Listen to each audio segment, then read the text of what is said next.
As you can see, the wires that I installed inside have come down through the hole there and are sitting there waiting. These are the control wires.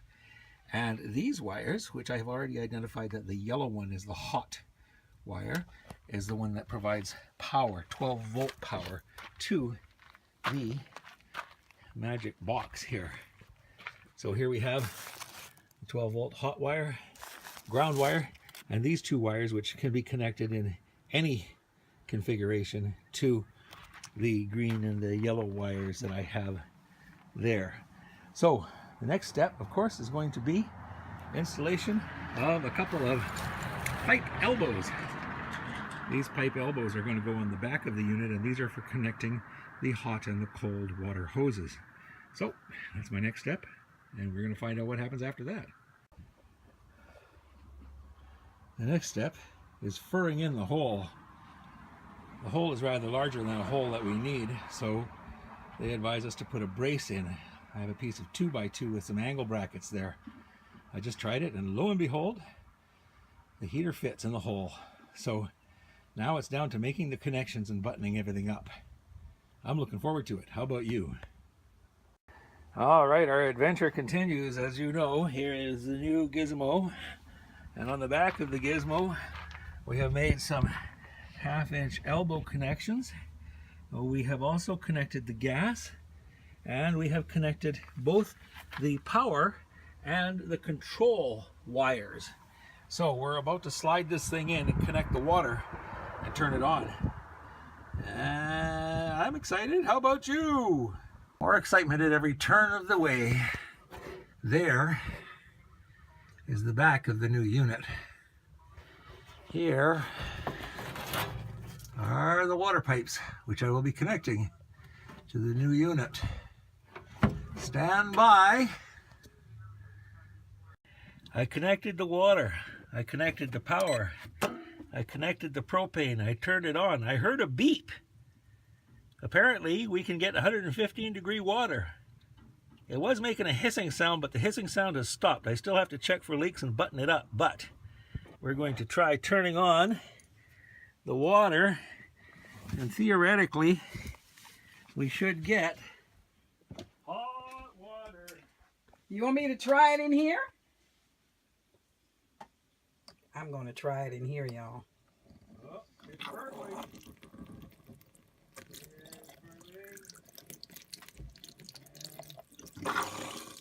We got to get the air out of the line, I believe.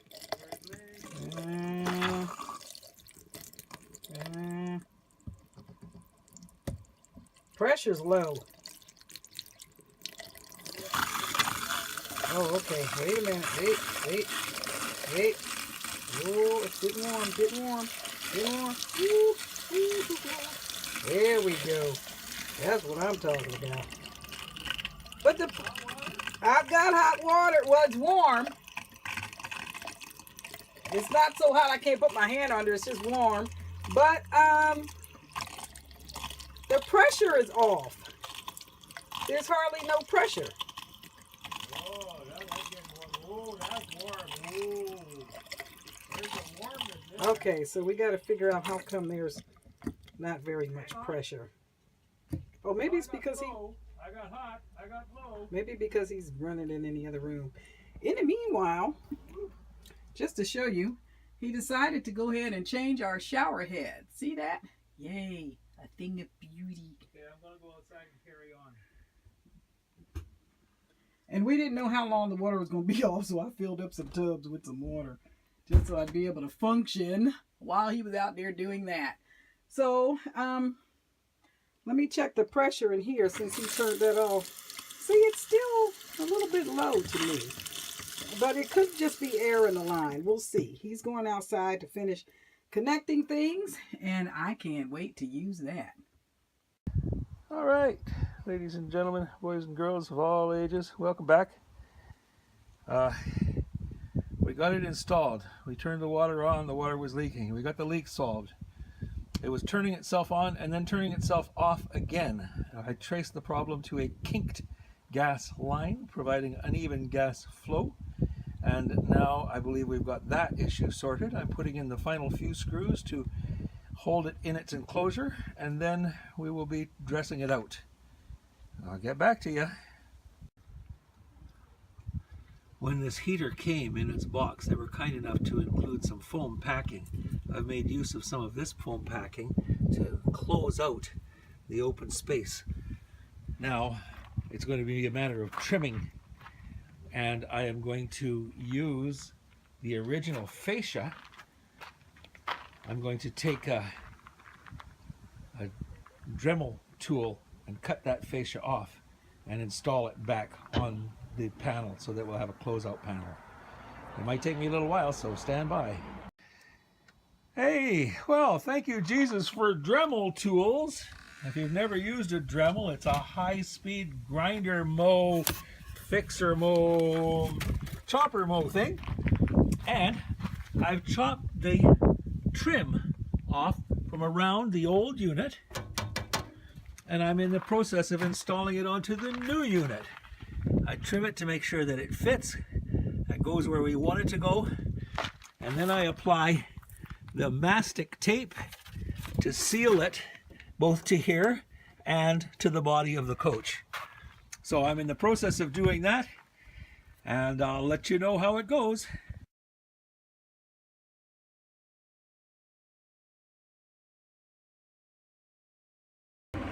Well, ladies and gentlemen, friends, neighbors, YouTube fans, family, and y'all, that's it, the big wind-up. I have got the trim strips reinstalled. I've got yards of mastic tape. I cut a little hole, as you can see, in the cover, and I have done the silicone, and I am one tired boy. I'm going to call it quits. Now that I'm done, I mean, why not? I'm glad that y'all could come along for the journey with us as far as installing the new tankless hot water heater.